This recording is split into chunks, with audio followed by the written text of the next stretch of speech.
Muy buenos días, queridos hermanos y queridos amigos. Como ya se acercan las fechas de la Navidad, vamos a grabar en esta ocasión un vídeo que tiene que ver con el nacimiento del Señor Jesucristo.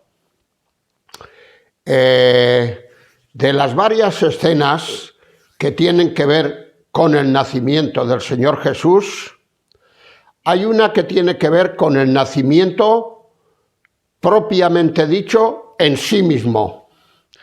Hay otra que tiene que ver con la visita de los magos. Y luego hay una tercera, que es de la que nos vamos a ocupar en este vídeo, que tiene que ver con los ángeles y los pastores. Y esta escena se encuentra en el Evangelio de Lucas, capítulo 2, y versículos 8 al 20, porción que a continuación leeremos íntegramente. Dice aquí el evangelista Lucas: había pastores en la misma región que velaban y guardaban las vigilias de la noche sobre su rebaño. Y he aquí se les presentó un ángel del Señor, y la gloria del Señor los rodeó de esplendor, y tuvieron gran temor. Pero el ángel les dijo: no temáis, porque aquí os doy nuevas de gran gozo, que será para todo el pueblo, que os ha nacido hoy en la ciudad de David un Salvador, que es Cristo el Señor. Esto os servirá de señal: hallaréis al niño envuelto en pañales, acostado en un pesebre. Y repentinamente apareció con el ángel una multitud de las huestes celestiales que alababan a Dios y decían: gloria a Dios en las alturas y en la tierra paz, buena voluntad para con los hombres. Sucedió que cuando los ángeles se fueron de ellos al cielo, los pastores se dijeron unos a otros: pasemos pues hasta Belén y veamos esto que ha sucedido y que el Señor nos ha manifestado. Vinieron pues apresuradamente y hallaron a María y a José y al niño acostado en el pesebre. Y al verlo dieron a conocer lo que se les había dicho acerca del niño. Y todos los que oyeron se maravillaron de lo que los pastores les decían. Pero María guardaba todas estas cosas, meditándolas en su corazón.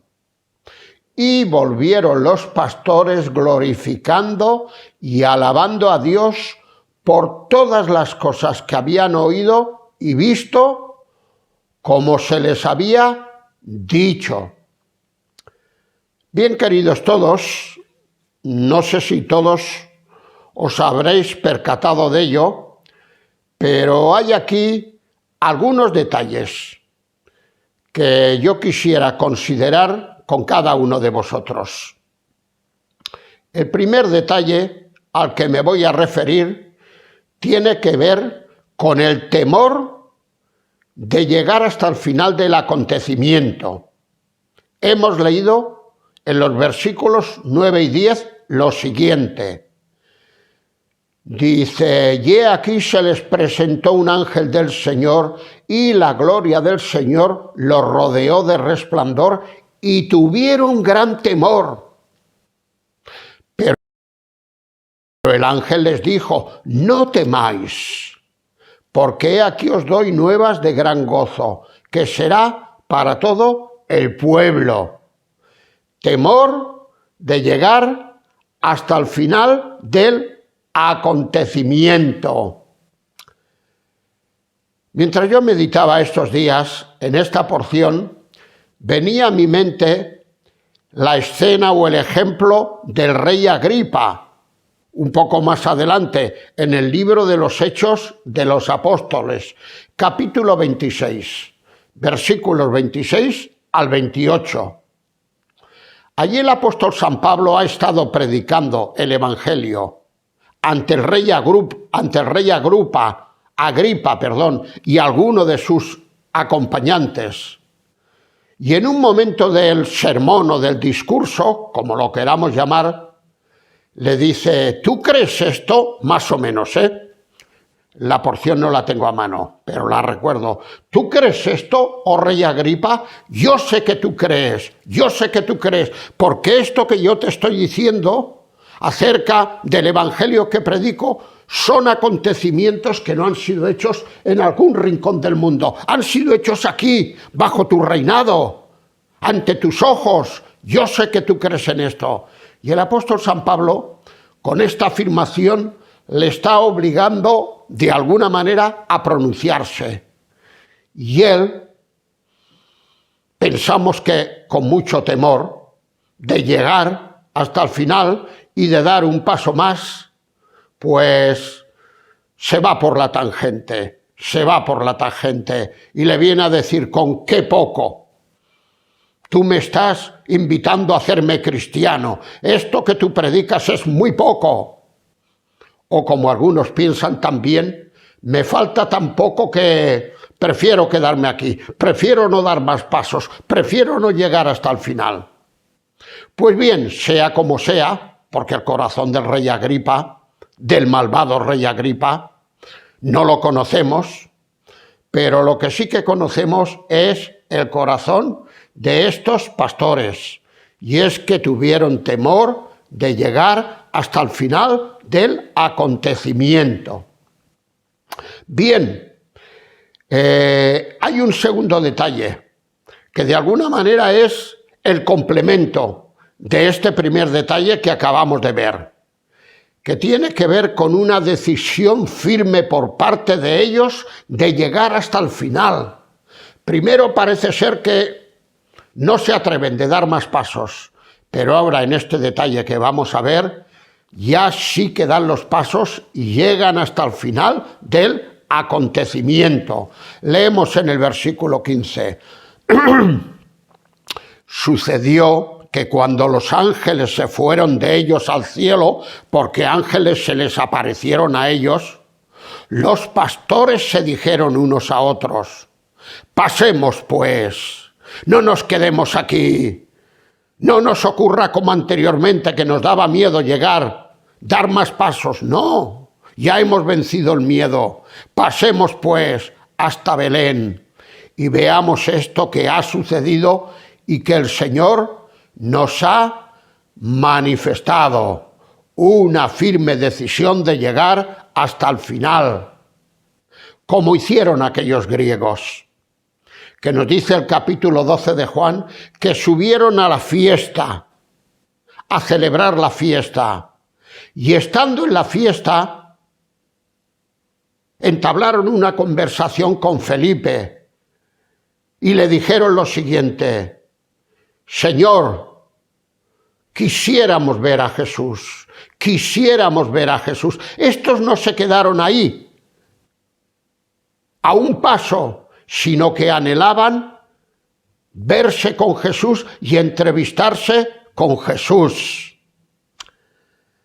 Una tercera cosa, un tercer detalle que encontramos en esta nuestra porción, tiene que ver con la urgencia en la comprobación del mensaje.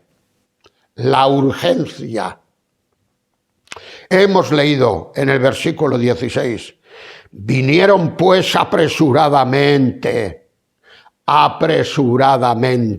y hallaron a María y a José y al niño acostado en el pesebre.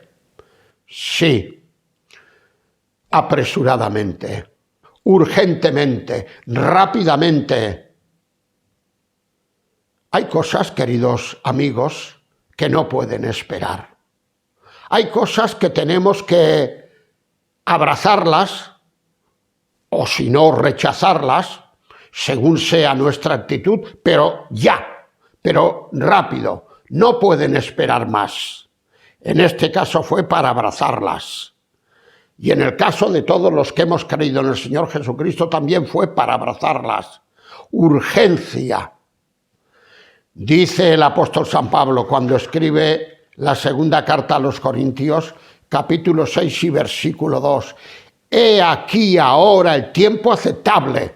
He aquí ahora el día de salvación. Sí, hay muchas personas que cuando escuchan el mensaje del Evangelio lo posponen, lo demoran. Hoy no, tal vez mañana, más adelante, ahora soy joven, ahora no estoy preparado y un montón de excusas más. El caso es no dar el paso en ese momento.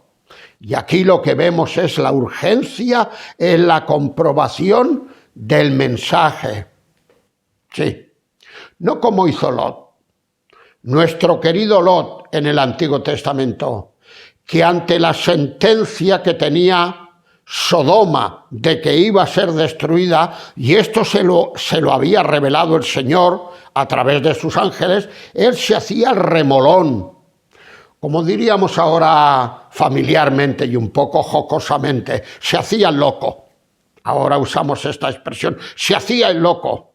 Y buscaba excusas y más excusas en tal de no abandonar Sodoma. Y ahora esto, y después lo otro, y más adelante lo otro. Y al final ya los ángeles, un poco ya hartos de escuchar tantas excusas, dice el texto sagrado, Génesis 19, que lo tramaron, que lo cogieron ya casi a la fuerza y lo sacaron por la fuerza. Hombre, lo sacaron. Lo sacaron porque no querían que pereciese con la destrucción de Sodoma, porque era un hombre justo.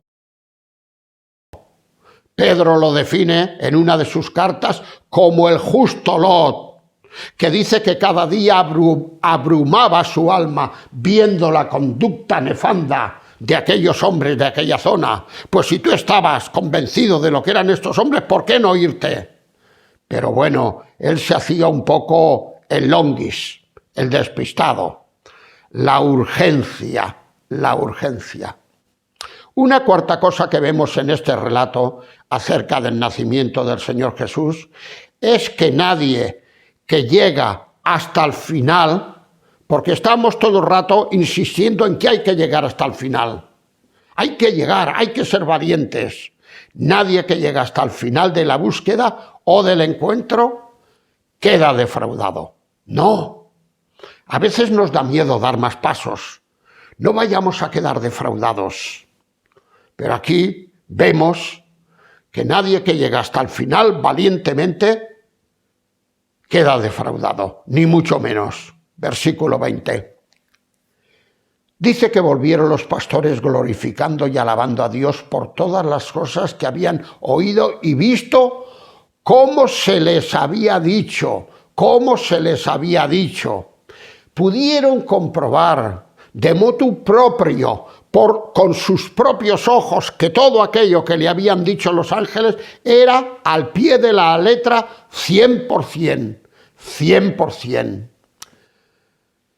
Yo recuerdo, hace ya casi 60 años, un 10 de mayo de 1964, el día más importante de mi vida, en los casi 77 años que haré en pocos días, y aún los que pueda hacer en adelante, si el Señor me permite, larga vida. El día más importante de mi vida fue ese 10 de mayo de 1964, donde, tirando por la borda todo mi equipaje de buena persona, mi equipaje de deportista, mi equipaje religioso. Yo nunca había ido con chicas, yo nunca sabía lo que eran estos pecados que ahora se cometen con tanta ligereza. Era una persona de misa, de confesión, de comulgarme semanalmente. Pues cuando se me predicó el Evangelio, tiré por la borda ese equipaje y, como decimos tantas veces, y me lié la manta a la cabeza y puse confianza en el Señor y llegué hasta el final. Y yo recuerdo que de recién convertido, yo vivía aquí en Barcelona, en Santa Coloma de Gramenet. Entonces no había los medios de transporte tan modernos que hay ahora. Yo me tenía que ir desde mi casa andando un buen rato hasta donde salía el único autobús que salía de Santa Coloma para Barcelona. Y me tenía que parar ¿en dónde? En una parte de Barcelona porque no llegaba más allá. Y luego tenía que coger también un metro.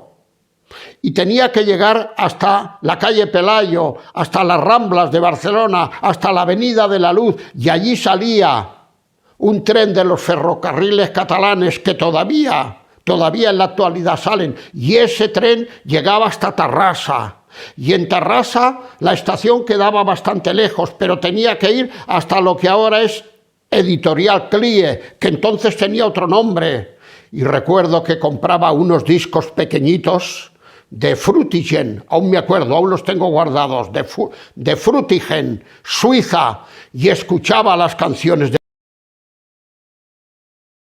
del Señor, y escuchaba las melodías y las promesas del Señor, y yo volvía llorando, y cuando en mi casa me encontraba triste ponía ese tocadiscos. Y ese disco, un pequeño disco de nada, creo que era de 45, de los redonditos pequeños, y con esto me consolaba. Pero yo nunca quedé defraudado, nunca quedé defraudado.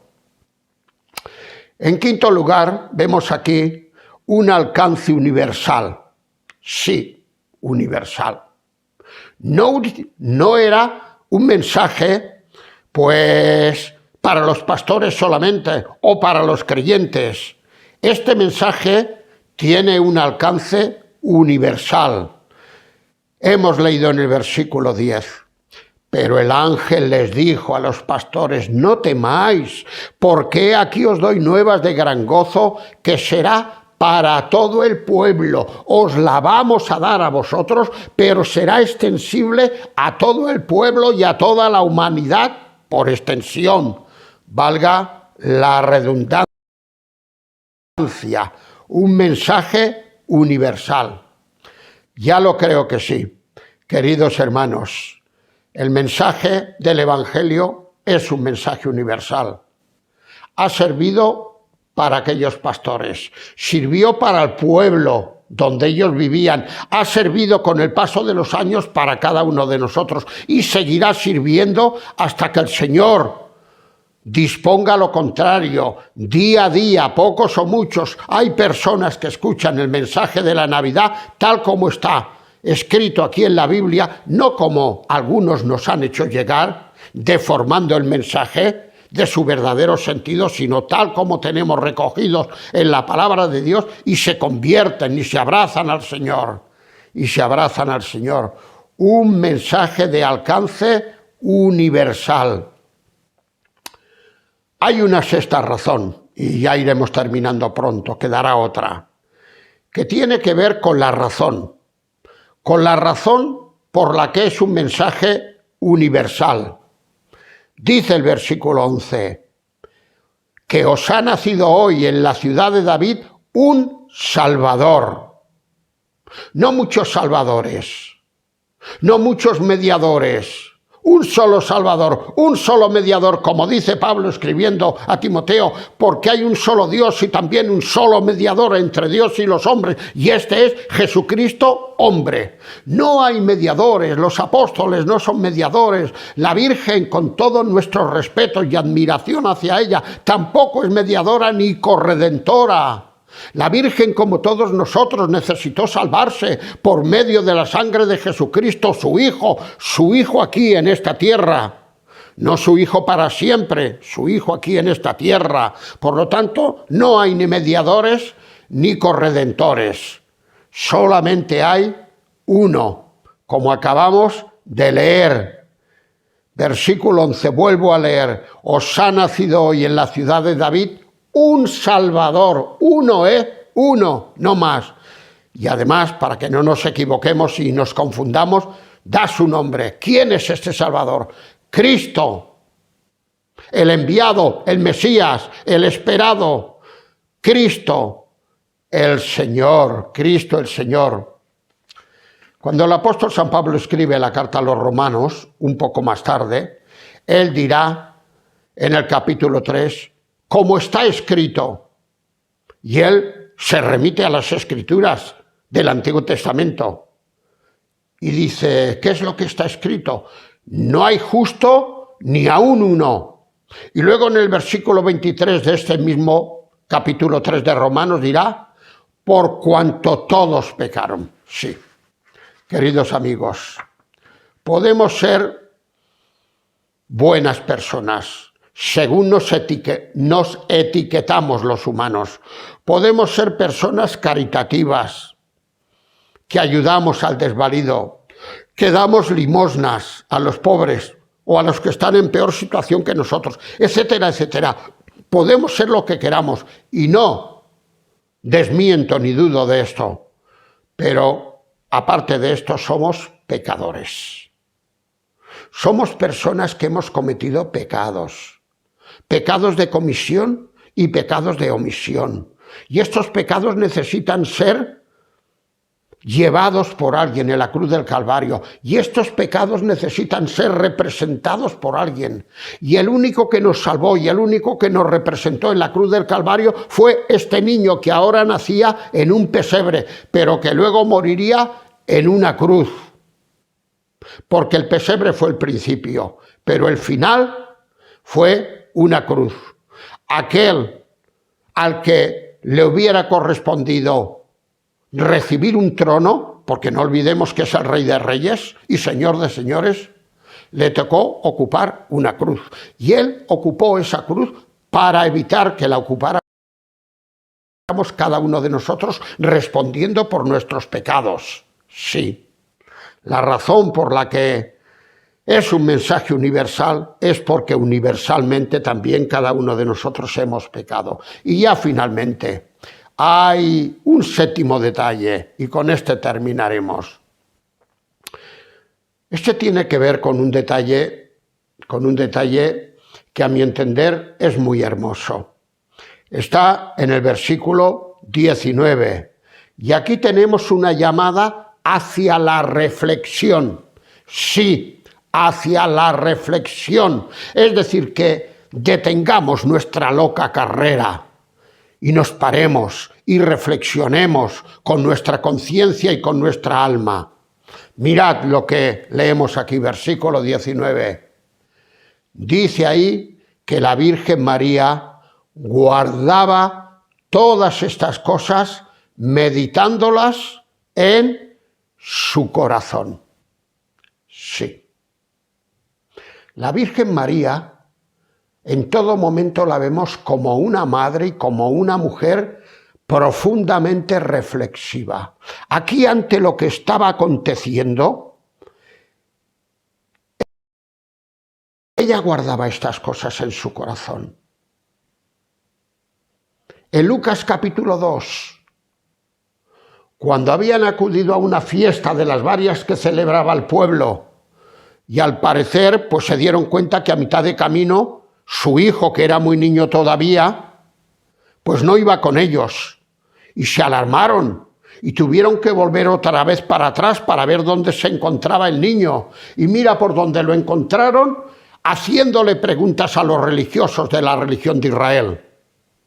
Y cuando ya lo cogieron y lo unieron al grupo de los que marchaba cada uno para su pueblo, los riñeron como padres que eran naturales. Aquí, por lo menos ella, la Virgen María, era madre auténtica y José era pues padre adoptivo. Le riñeron y le dijeron, hijo mío, ¿por qué nos has hecho esto? Vaya susto nos has dado, estábamos tan preocupados. Y el Señor Jesús, con toda la serenidad y con la conciencia de saber quién era, que era el Hijo de Dios y a lo que había venido a esta tierra, les dijo, ¿qué no sabíais que en los negocios de mi Padre me conviene estar? Es cierto que vosotros sois mis padres terrenales, pero yo tengo un Padre que es celestial, que es el que me ha mandado aquí. Y yo estaba allí con los religiosos de Israel, haciéndoles preguntas. En estos negocios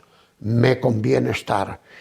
Y dice aquí el texto de Lucas capítulo 2, que la Virgen María guardaba estas cosas también y le hicieron pensar estas cosas. Era una mujer profunda y reflexiva. Alguien ha dicho, bueno, es que los evangélicos, es que los protestantes no quieren a María porque dicen que María, porque esto, porque el otro, porque aquello. Mentira, querido hermano. Bueno, querido hermano, no, querido amigo que me escuchas, esto es mentira. Nosotros nunca hemos dicho nada en contra de María. Es más, la tenemos por una bienaventurada, como así fue. Una mujer maravillosa, una madre ejemplar. ¿Para qué deciros? Ya que muchos de los que se dicen sus seguidores respetasen y amasen a María tanto como la amamos nosotros, a pesar de que dicen de que la criticamos y que la vilipendiamos. Nada de esto, por favor. Nosotros apreciamos, pero la apreciamos dentro de los marcos de lo que nos dice la Biblia. La Biblia fue una madre maravillosa, la Virgen María fue una madre maravillosa para esta tierra, pero su relación con el Señor Jesús queda aquí, queda aquí. Vamos, pues, a terminar esta sencilla meditación que tiene que ver con estos días que se nos avecinan y con el nacimiento del Señor Jesucristo. Vamos a terminarlo, como siempre, con una palabra de oración. Señor y Padre, te damos muchas gracias por este nacimiento, por este acontecimiento, que ha sido el acontecimiento más grande de la historia de los hombres. No ha habido ni habrá un acontecimiento tan grande como el nacimiento del Señor Jesucristo, que después le seguiría en su ministerio terrenal el padecimiento y finalmente la muerte en una cruz. Gracias te damos, Señor, porque si Él no hubiera estado dispuesto a venir a esta tierra, a vivir entre nosotros, a empequeñecerse tanto que parecía a los ojos de Dios como un gusano que vivía entre nosotros, y después ir a la cruz cuando Él no tenía ningún pecado por el que pagar, si no hubiera sido por esta venida, Señor, nosotros estaríamos perdidos. Pero ahora hemos sido salvos porque hemos creído en su nacimiento y hemos depositado fe en su obra sacrificial, en su obra sustitutoria en la cruz del Calvario. Te queremos pedir que tú bendigas este vídeo y que aquellas personas que lo vean, está bien que celebren la Navidad con polvorones, con turrones, con algo de bebida, sin pasarse, pero con algo de bebida, con la familia. Está bien todo esto, no hay nada de malo en esto, pero por favor, que estas cosas no nublen la razón para dejar de pensar en la verdadera Navidad. ¿Cuál es la verdadera Navidad? La verdadera Navidad es haber encontrado la paz contigo y celebrar la fiesta, celebrar la fiesta. Así pues, Señor, recibe nuestra gratitud por ello. Elevamos esta oración en el nombre del Señor Jesucristo. Amén.